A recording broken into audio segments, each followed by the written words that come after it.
Somewhere in the Southern Ocean, roughly 1,600 kilometers from the nearest coastline, there is an island with no permanent residents, no airstrip, and almost no flat ground to land on.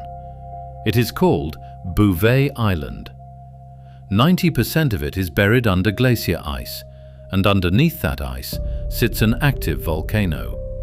Its coastline is almost entirely sheer, frozen cliffs.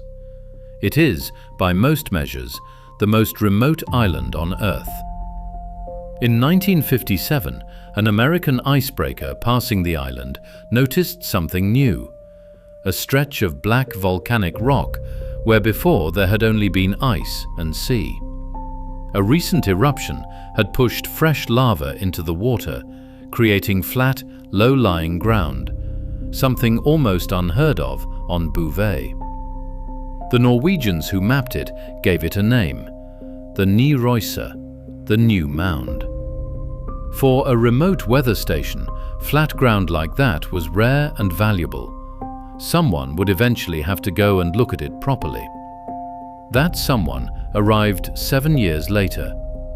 In early April 1964, around Easter, two ships met off the coast of Bouvet Island: the South African vessel RSA and the Royal Navy's Antarctic ice ship HMS Protector. On board was a British Antarctic Survey scientist, Lieutenant Commander Alan Crawford. For 3 days, the wind held them back, too strong at times for a helicopter to safely fly. When it finally dropped, Crawford's team lifted off toward the new lava plateau. What they found had nothing to do with volcanoes. About 200 yards inland, past the shoreline, past where any wave could have carried it, sitting in a small lagoon surrounded by fur seals, was a boat. It was a ship's lifeboat, swamped, riding low in the water, damaged but still seaworthy. It had no name, no registration number, no marking of any kind to say where it came from or who it belonged to. Nearby lay a pair of oars, a wooden barrel, and a copper tank that looked like it had been modified, possibly turned into extra flotation. There was no camp, no supplies, no bodies, no sign that anyone had ever tried to survive on the island, or signal for help, or bury the dead. Just a boat 200 yards from the sea that someone, or several someones, had dragged there by hand. Crawford's team searched what they could reach of the island. They found nothing else. No wreckage nearby, no other trace of a ship. They left the lifeboat exactly where it lay and returned to their own vessel. At the time, nobody could explain it. There were no shipping lanes anywhere near Bouvet Island, no distress calls on record, no missing vessel that matched. And then, before anyone could return to investigate further, the story took an even stranger turn. 2 years later, a follow-up survey visited the same lagoon. The lifeboat was gone. So were the oars, the barrel, the copper tank.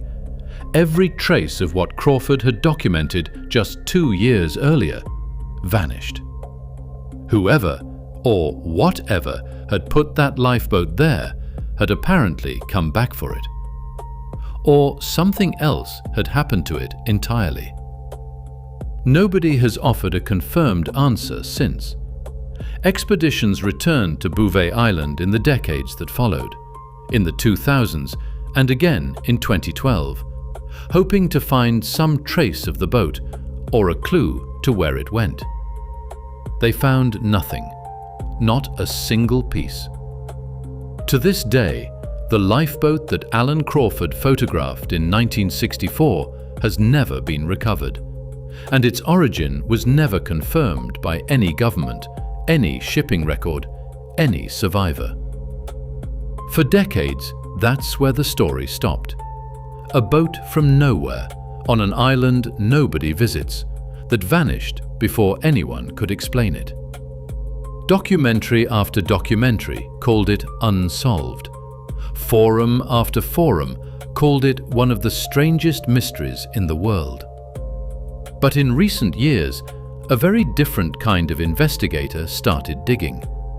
Not an explorer, not a naval historian.